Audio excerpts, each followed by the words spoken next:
Dərsimiz xanlıqlar dövründə sosial-iqtisadi vəziyyət, vergi, torpaq mülkiyyət formaları və digərləri olacaq. Bilirsiniz ki, 18-ci əsrdə Azərbaycanda xanlıqlar dövrü yarandıqdan etibarən bir növ belə deyək də, Səfəvilərdə və əvvəlki dövrlərdə keçdiyimiz kimi sosial-iqtisadi vəziyyət burada öz büruzə verirdi. Lakin bundan əvvəlki dövrlərə fərqli olaraq Azərbaycanda bu dövr qarışıq olduğu üçün sosial-iqtisadi vəziyyət elə buna məxsusdur. Çünki hər bir xanlıq özü dövlət yaradacaqdır və o dövlətin pul vahidləri, müxtəlif şəkildə ölçü pul sistemlərinin olması iqtisadi geriliyi gətirib çıxaracaq. Bu dövrdə sosial zümrəyə baxdığımızda biz yuxarı təbəqəni götürürük.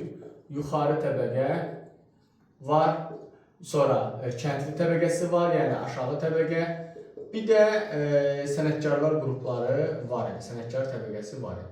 Yuxarı təbəqə kimlərdir? Xan, elbəyi, sultan, məlik, yəni bunlar hamısı yuxarı təbəqələr sayılacaqdır, yəni varlı təbəqə.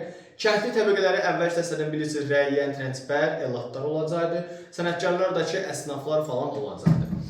Xanlıq idarə üsuluna baxdığımızda, uşaqlar, xanlıqlarda tək başına hakimiyyətdir. Yəni, xan qeyri-məhdud hakimiyyətə məxsusdur və malikdir. Yəni, xanın sözün qabağına söz qoymaq olmaz. Xan özü bütün hər şeylərə qərar verəcəkdir və hər şeylərə bir növ nəzarət edəcək. Lakin, bəzi xanlıqlarımızda var ki, bunlar deyək ki, məsələn, Qarabağda, Qubada, Şəkidə, Urmiyada, bunlarda, Şamaxıda, bunlarda həm də xanın yanında məşvərətçi, yəni məsləhətçi orqan olan divanlar fəaliyyət göstərəcək ki, o divanlar bəzən xanlara məsləhət verirlər, amma real yenə də əsas məsələni xan özü qərar verəcək. Xandan sonra ikinci təbəqə baş vəzir olacaq, yəni vəzir olacaqdır. Xanın bir çox işlərini görən şəxs olacaq, yəni bir şəxslər sayılacaqdır burada. Sonra bununla bərabərində şəhərləri idarə edən kələntərlər olacaqdır. Kələntərlər şəhərləri idarə edirlər, həm də qalabəyə deyilir bunlara. Bir də darğa var idi. Darğalar isə şəhərdə asayişi qoruyur, polis rolunu oynayacaqdılar.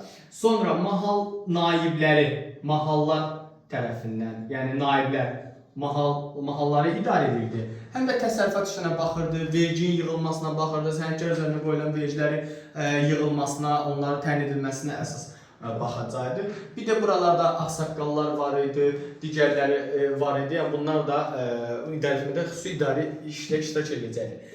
Kəndxudalar və yaxud da yüzbaşlar isə kəndləri idarə edəcəkdir. Burada həmçinin muaflar var ki, muaflar kimlərə deyilirdi?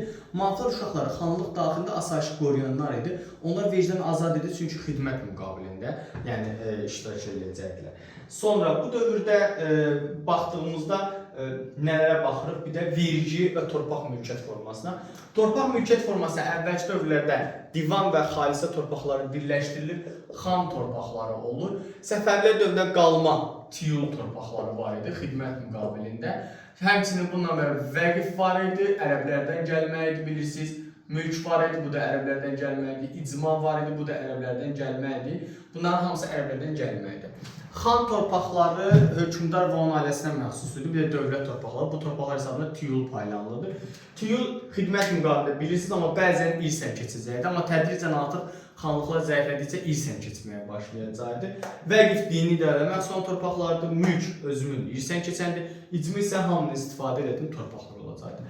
Vergilərə baxdığımızda malcəhət və bəhrə aparıcı vergi növü idi. Yəni, vergi növləri içərisində malcəhət bəhrə əsas vergi növüdür. Bununla bərabərində biz hansı vergilər deyəcəyik? Darğalıq, kələntərlik, vergi bağbaşı vergiləri var idi və bir çox vergi növləri var ki, bunlar xüsusi hərəsinin özünün, belə deyək də, orada qeyd olunur, kimlərə hansı vergilər, yəni bunlara oxuyacaqsınız. Hansılarının kimlər üçün yığıldığını bilməlisiniz. Sonra bu dövrdə həmçinin şəhərlərlə bağlı Azərbaycanda bilirsiniz, Urmiya, Gəncə və bu şəhərlərlə bərabər 18-ci əsrdə Şuşa şəhəri salınacaqdı, Yeni Şamaxı şəhəri salınacaqdı. Bunlar yeni şəhərlər sayılacaqdı. Bu dövrdə Yeni Şamaxı şəhərinə baxdığımızda bilirsiniz, Şamaxı ikiyə bölünür, bir Ağsu, yəni Yeni Şamaxı, bir də Köhnə Şamaxı olacaqdı. Sonra Şuşa şəhəri salınmışdı, Pənahabad qalası idi. Onun özü təbii qalaydı Şuşa şəhəri. Lakin Şuşadan biraz aralıda Əsgəran qalası var ki, orada da tikilmişdi ki, düşməndən gələn qüvvələri öncü birliklər kimi onlar qarşılasınlar. İrəvan 4 məhəllədən ibarətdir. O məhəllələri bilməlisiniz hansılardır. Sonra və digər şəhərlərdə bildiyiniz kimi Bakı şəhəridir, əsas liman şəhəridir, lakin paytaxt şəhər kimi balacadır. Gəncə Azərbaycanın demək bu dövrdə həm də xalq hərəkətinə sosial-iqtisadi ən güclü şəhər sayılacaqdı bu dövrdə. Yəni şəhərlər içərisinə baxdığımızda. Sonra bu dövrdə həmçinin əhalinin, yəni sosial-iqtisadi vəziyyətinə bilirsiniz, xanlıqlar hərəsi özləri öz ölkədilər, müxtəlif ölçü çəki pul sistemləri var idi. Məsələn, Qarabağda Pənahabadi pul sistemi var idi. İrəvanda keçmişik, həmçinin pul sistemi var idi, bu qara pul sistemi var idi. Amma bununla bərabər də Səfəvi dövründən qalma pul sistemləri də burada istifadə olunacaq ki, daha çox Abbasi falan, dirhəm falan bunlar daha çox istifadə olunacaq. Memarlıq abinə baxdığımızda Şəki Xan Sarayı vardı, 1763-cü ildə tikilmişdi. İrəvan Xan Sarayı vardı, 1764-cü tikilmişdi. 1791-ci ildə onun güzgülü salonu tikiləcəkdi.